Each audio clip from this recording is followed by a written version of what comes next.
My name is Rebecca Lynn Wallace, and I want to share with you the most defining, soul-shaking moment of my life. It happened on October 12, 2016, a date I will never forget, not because of the trauma I endured, but because of what I witnessed when I crossed over. What I'm about to tell you isn't fiction. It isn't a dream, or something I imagined while sedated. I died. My body stopped functioning. I crossed a threshold few people return from, and what I saw, what I felt, and what I learned on the other side. It's why I'm still here. I believe God brought me back to share this with you, and my prayer is that you don't just hear my words, but that your heart receives them. Because the truth is, we are not alone. Heaven is real. And Jesus is more real than anything we know in this life. That day started like any other, just a typical morning in Asheville, North Carolina, where I live with my husband David and our 2 sons, Jonathan and Micah. I had been living with type 1 diabetes for over a decade, and while it was something we managed as a family, there were always risks. I'd had episodes before: blood sugar dips, dizzy spells, even hospital visits, but nothing could have prepared me for what was about to happen. I remember waking up feeling strange, not quite grounded. It was a Sunday morning, and we had just gotten back from a short camping trip in the Smoky Mountains. I thought I was just tired, maybe dehydrated. I brushed it off. But by late morning, I could barely speak. My hands were trembling, my vision blurred, and then everything just collapsed. I was told later that I slipped into a severe diabetic coma. My blood sugar had dropped so low that my body was shutting down. My husband called 911 as I collapsed onto the kitchen floor, seizing. My boys were screaming. David tried to stabilize me, injecting emergency glucose while praying out loud with trembling hands. The paramedics arrived quickly, but by the time they began working on me, I was already slipping away. I don't remember the pain. I don't remember the fear. All I remember is the silence. Not the silence of a quiet room, but the kind of silence that feels like everything around you is dissolving. It was like my body dropped away and I was floating. No longer bound by the weight of skin or muscle or fear. I could see the room, almost from above, as if I was looking down at my own body. I saw David on the floor beside me, clutching my hand. I saw the paramedics working frantically, the blur of their gloves, the EKG wires, the defibrillator pads. And yet I felt nothing. No panic. No worry. It was peaceful. Then, suddenly, the room was gone. The walls, the people, the noise. It all melted away. And I was standing somewhere else. Where I arrived was nothing like this world. I still struggle to find the right words for it, because human language doesn't come close. It was a garden, but not like any garden I've seen. Everything was glowing. Not in a magical way, but in a holy, sacred way. The trees seemed to move with intention. The flowers bloomed in colors I don't think exist here. Vivid blues that pulsed with life, golds that shimmered with emotion. The air itself was thick with peace, like it was alive with goodness. I didn't just see beauty. I felt it. It was like love was in every breeze, in every ray of light. And that love wasn't generic or vague. It was personal. It knew me. It welcomed me. I remember walking, or maybe floating, through this garden, and every step I took felt like being healed. I hadn't realized how tired my soul was until that moment. The burdens, the fear, the regrets. They all lifted like fog burning away in sunlight. I didn't want to leave. I didn't even think of Earth. I felt like I was finally home. Then everything changed. I felt a presence behind me, and I turned. What I saw next made everything else, every flower, every color, every moment of peace, fade into the background. Because standing just a few feet away from me was Jesus Christ. I didn't need anyone to tell me it was him. I knew him the moment I saw him. in the way a baby knows their mother's voice. He radiated love so strong, it physically overwhelmed me. His robe was pure white, glowing but not blinding. His face, kind, wise, familiar, was filled with a strength and gentleness I had never encountered. And his eyes. Oh, his eyes. They weren't just looking at me. They were seeing me. Every thought I had ever had. Every scar. Every shame. Every act of kindness. Everything. And yet, instead of judgment, what I felt was understanding. Deep, eternal understanding. And love. A love so pure that I wept. Not out of sadness, but out of relief. Out of joy. It felt like the very core of who I was had finally been acknowledged and embraced. Jesus didn't speak like we do. He didn't move his lips, yet I heard him. Not in my ears but inside me. He communicated with my soul, and his words were like waves of emotion and knowledge wrapped in light. He showed me things, not just scenes but truths. Realities. I saw memories from my life, not like a slideshow, but like living experiences replayed with new perspective. Times I had hurt others, and didn't realize it. Times I had doubted him, but he didn't show me to shame me. He showed me to heal me. He was teaching me, guiding me. And then, he showed me something I never expected. He said there was something I needed to see. Something about the world. I felt us move, not through space but through understanding. And suddenly I was looking at what I can only describe as a vision. A kind of panoramic image that stretched across what felt like the entire globe. I saw leaders, men and women, in suits, on stages, behind podiums. I didn't recognize all of them, but I knew they were people in power. Presidents, prime ministers, CEOs, pastors, figures that millions of people trust and look to for truth. But there was something strange. Their faces were flickering, like video glitches, like masks. And then, one by one, their true faces began to emerge. Some looked empty. Some looked terrified. Some looked completely different. The masks fell, and I felt an overwhelming wave of sadness. Jesus looked at me, and though he said no words, I understood. A great unmasking is coming. That was the phrase burned into my soul. The great unmasking. I didn't know exactly what it meant, but I felt the weight of it. Truths long hidden were going to come out. People the world had trusted would be exposed. Not all for evil, but many would be revealed as not who they claimed to be. I saw crowds turning away, people weeping, some angry, some free. It wasn't chaos. It was clarity. And even though it was painful, I understood that it was part of a greater plan. A cleansing. A reckoning. Jesus made it clear that truth matters deeply to God. Not because it controls people, but because it sets them free. Even as I stood there, absorbing the full weight of what Jesus was showing me, I could feel the sorrow in his heart. This wasn't a gleeful unveiling, like some triumphant judgment scene.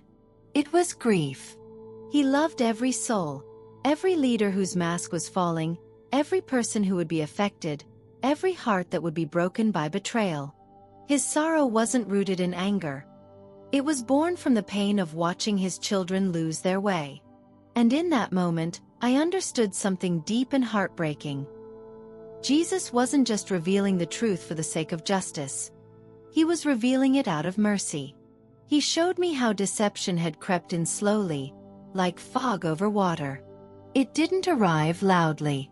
It didn't storm in like a thief. It settled in, quiet and unnoticed. I saw how even people with good intentions had been pulled into darkness over time. I saw men and women who started out as servants, kind, humble, generous, but who were changed by pride, fear, or the hunger for power. And I saw how people like me, ordinary believers, parents, friends, were impacted without even realizing it. We placed our trust in images, in appearances, in personalities that we admired but never really knew. And that trust, Jesus showed me, had become a vulnerability. But then he did something I'll never forget. He reached out his hand, not to accuse but to restore. I watched as he touched individuals, people in power who had fallen far, and in that touch, something changed. Some of them wept. Some dropped to their knees. Some turned and walked into the light. And I understood again, the great unmasking wasn't just about judgment, it was about redemption. Some would run from the truth, but others, by the grace of God, would return. That hope lit something in me that I still carry every day. I turned to Jesus and asked, not with words, but with everything inside me, "What can I do?" And he looked at me, eyes full of love, and said something that echoed through me like a bell. "Prepare them. Tell them what you've seen. Let them know that truth is coming, and I am that truth." My spirit trembled. I felt completely unworthy, completely unequipped. But he wasn't asking me to be perfect. He was asking me to be willing. Then, Jesus did something else. He brought me into a different kind of vision. Not global this time, but deeply personal. I found myself looking at young people. Not just my own sons, but children and teenagers from every corner of the world. Some were in church pews. Some were on their phones. Some were out on streets, alone and angry. But all of them had one thing in common. They were searching, hungry, starving for something real. And Jesus spoke again, not just to me, but into the atmosphere itself. "They are mine. I am raising up a generation who will see with open eyes and hear with open hearts." He showed me how the enemy, yes, the enemy, the very real spiritual force of darkness we often pretend doesn't exist, was targeting the young with special intensity, twisting truth, rewriting morals, redefining identity. But Jesus wasn't afraid. His plan for the next generation wasn't to shield them from hardship. It was to anoint them to overcome it. I saw young people preaching with fire, worshiping with tears, speaking truth without shame. They were bold, unafraid, and many of them had come from brokenness, from trauma, from rejection. Jesus told me, "I will use the overlooked. I will use the underestimated. I will speak through the mouths of children if no one else will speak truth." This broke me. I thought of my own sons. I thought of the weight the next generation is carrying and how often we dismiss their struggles because we assume they're too young to be serious. But Jesus reminded me that he began his work with David when he was a shepherd boy, that he used Mary when she was just a young woman. God has never needed age or status to move, only a willing heart. I don't know how long I spent in that space. Time didn't feel linear. I could have been there for hours, or minutes, or 1,000 years. But eventually I felt something shift. The peace was still there, the love was still thick, but I sensed I was being pulled back. I didn't want to go. I begged him in the deepest parts of my soul, "Please don't send me back. Let me stay with you." It wasn't that I didn't love my family. I did, fiercely. But in his presence, everything else felt so far away. The pain, the fear, the weight of life, it had all disappeared. But Jesus shook his head, slowly, lovingly. He touched my shoulder, and with his touch came a command and a comfort all at once. "You have more to do. Tell them what you've seen. I am coming." And just like that I was falling, not down but back. Back into weight, back into flesh, back into the cold, sterile brightness of the emergency room. I gasped. My body screamed with pain. I heard machines beeping, nurses yelling, my husband's voice, broken and shaking, calling my name over and over. And then I felt his hands on mine, and I opened my eyes. I was back. Recovery was slow. I stayed in the hospital for several days, And though my body healed, I couldn't stop thinking about what I had experienced. It haunted me in the most holy way. I tried to talk about it, at first, with close friends. Some were moved to tears. Others were skeptical. A few told me to keep it to myself. But I knew, deep down, that I hadn't been brought back just to live a normal life again. I had been sent back for a purpose. And that's why I'm sharing this now. I don't need you to believe every detail. I don't need you to validate my experience. But I do want you to hear this. Jesus is real. Heaven is real. And we are living in a time where the truth will no longer stay hidden.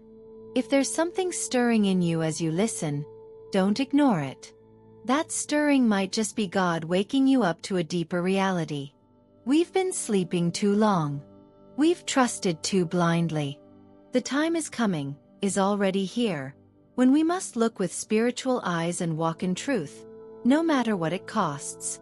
Coming back to life wasn't just about waking up in a hospital bed. It was more complicated than that. My body may have stabilized, but my soul had been rewritten. There was something in me that didn't fit anymore. Not in conversations, not in daily routines, not even in the rhythms of church life I'd been so used to. I couldn't explain it to anyone without feeling like I was still somewhere in between heaven and earth. The very first morning I woke up at home, with the smell of coffee drifting from the kitchen and the sound of my boys playing a game in the living room, I cried.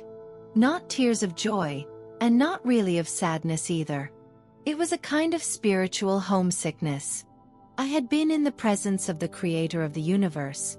I had seen Jesus. I had walked in peace so perfect that it made everything else seem muted, dim. And now I was back in a world full of noise. I tried to go back to normal life. I really did.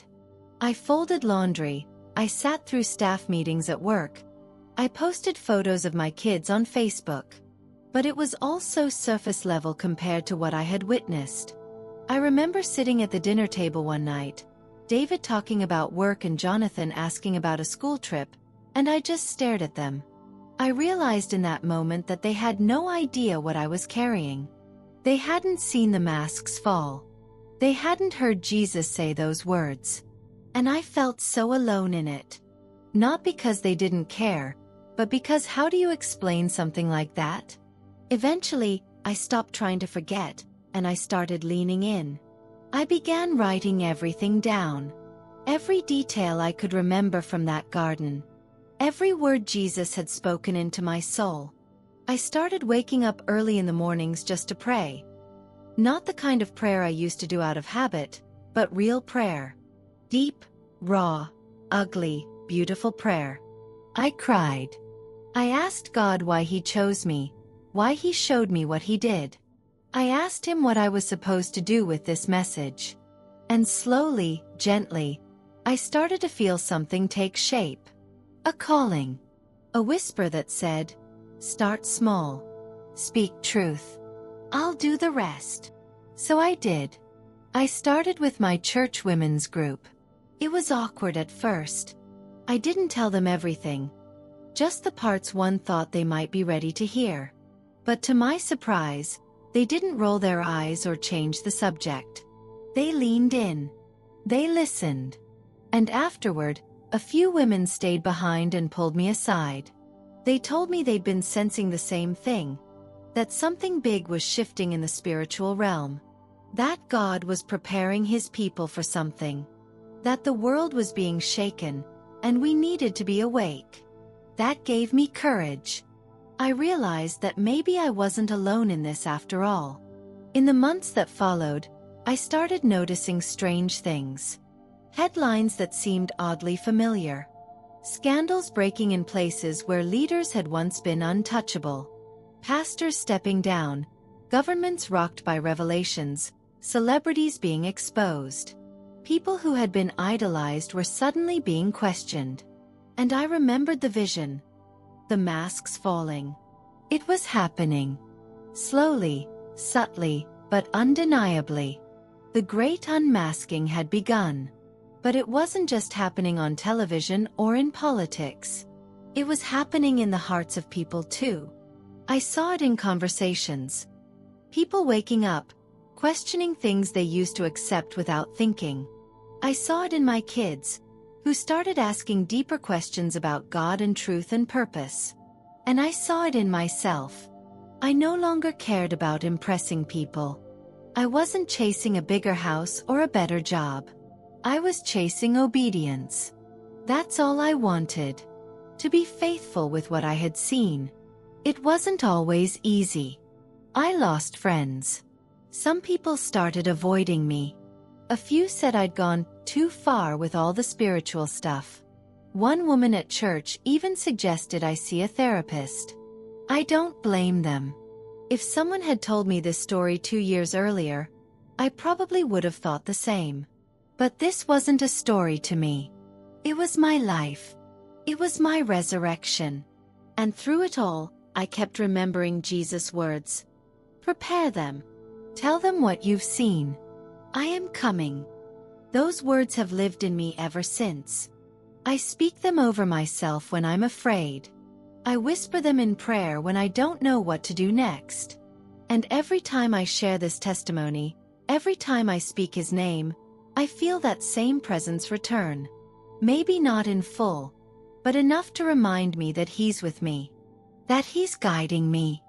That I wasn't brought back just to live, but to wake up the sleeping.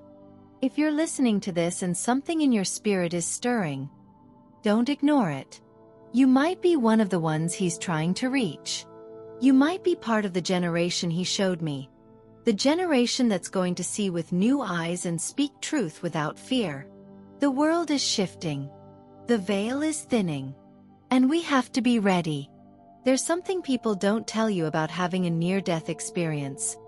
Especially one that involves seeing heaven and encountering Jesus. They don't tell you that the hardest part isn't the event itself. The hardest part is living after it.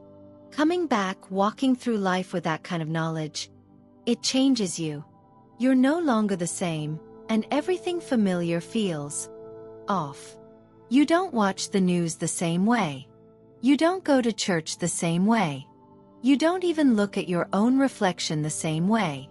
Because now you know that there's more. That heaven isn't just a concept or a story we tell ourselves to feel better. It's real. It's waiting. And it's watching. That knowing became a kind of compass for me, but it also made me more sensitive to things I had never noticed before. I started seeing the spiritual layer behind everyday situations.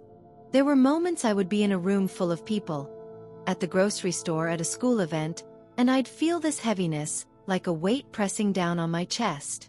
And then I'd look around, and realize it wasn't just a mood. It was spiritual warfare. I could feel when people were carrying things. Shame, anxiety, bitterness, fear. I could feel it like an invisible fog hanging over their shoulders. And sometimes when I locked eyes with them, it was like my spirit was reaching out to theirs. Not in a creepy or mystical way, but in the way light reaches into a dark room. It just happened. There was a woman I met, just a few months after my experience, who came into my life like a divine appointment. Her name was Angela, and she worked at the daycare where my younger son was enrolled. She was quiet, kind, always smiling, but I sensed something behind her eyes. One afternoon, while waiting to pick up my son, I felt it so strongly I couldn't ignore it. I asked her if she was okay, and her smile faded. She told me she'd been having terrible dreams where someone was watching her, speaking to her in a voice she couldn't quite remember when she woke up. She said she hadn't told anyone because she didn't want to sound crazy. I knew that feeling. I told her about what had happened to me. Not everything, but just enough. Her eyes filled with tears. She asked if we could talk. Over the next few weeks, we met at a coffee shop after work. She opened up about things she'd buried for years. Abuse, betrayal, doubts about her faith. She said she hadn't prayed in almost a decade, hadn't opened her Bible in even longer. But as we talked, as I shared what I had seen and what Jesus had told me, something began to change in her. It wasn't immediate. It wasn't dramatic. But it was steady. She started asking questions again. Started praying again. She began to see again. And one day, she told me something I'll never forget. She said, "I feel like you pulled me out of a fog I didn't even know I was in." That's when I realized, this was part of the mission. The Unmasking Jesus had shown me wasn't just about leaders and politicians. It was about everyday people too. People who were living with spiritual masks, pretending everything was fine when their souls were crumbling. People like Angela. People like me, before my eyes were opened. The great unmasking was happening in hearts, just as much as on stages. And my job wasn't to condemn them, it was to speak the truth that had saved me. Not to push religion, but to share the light that had pulled me from death. But not everyone welcomed that light. The more I shared, the more resistance I encountered. Sometimes it was subtle. Cold shoulders, polite dismissals. But other times it was darker. There were nights when I'd wake up feeling watched. Not paranoid. Not anxious. Watched. The atmosphere in the room would shift, and I'd feel this presence. Something that didn't belong. And I'd pray out loud until it left. I started playing worship music through the night, keeping scripture by my bed. There were even a few times I had dreams where I was fighting something. Shadowy figures, whispering voices. In every dream, the only thing that would silence them was the name of Jesus. Every single time. That name is not just powerful. It is the authority of heaven. There was one dream in particular that stayed with me. In it, I was standing in front of a large crowd. Thousands of people. And I was trying to speak, but my voice was gone. I opened my mouth, but no sound came out. The people looked confused. Some started to walk away. And then I heard a voice behind me, clear and loud. "Speak, child. They will hear me through you." I turned around, and Jesus was there again. The same eyes. The same light. And when I turned back to the crowd and opened my mouth, his words came out. Not mine. His. That dream changed me. It reminded me that I'm not here to tell my story. I'm here to tell his. That realization gave me a new kind of boldness. Not arrogance. Boldness. A quiet, rooted strength that comes from knowing you're doing exactly what God asked you to do. I began praying with people on the spot, in grocery stores, at my kids' baseball games, even in parking lots.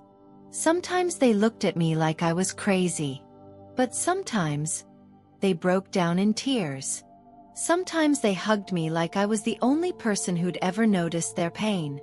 And every time, I felt Jesus there with me, nodding. Prepare them. Tell them what you've seen. I am coming. If you've stayed with me through this whole story, thank you. I know it's a lot. But I believe you were meant to hear it. I believe Jesus is speaking to you even now, right where you are. Maybe he's been trying to get your attention for a long time. Maybe this is your moment. So don't let it pass. And if you don't know where to start, here's what I suggest. Get quiet. Get honest. Get in the Word.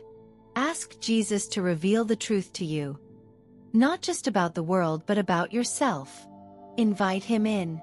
He's not afraid of your mess. He already sees it, and he's waiting to walk you out of it. Before I go, I want to pray with you. If you're ready to surrender, truly surrender, then just say this with me.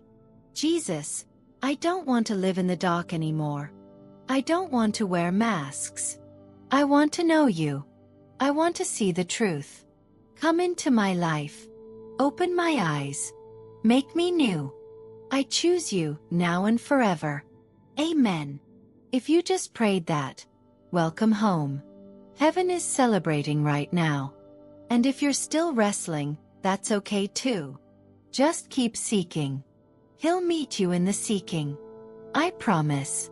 And lastly, if this story moved you, please don't keep it to yourself. Share it. Someone in your life needs to hear it. Someone you know is walking in the dark, wearing a mask, just waiting for someone to speak light into their life.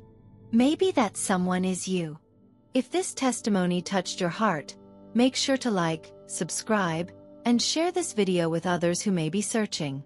Drop a comment below if you've had a similar experience or if you need prayer. We read every one. And remember, Jesus is the truth. He's coming. And He wants to use you. Let's walk in the light together. Until next time, stay awake, stay rooted in the Word, and never stop seeking the face of God.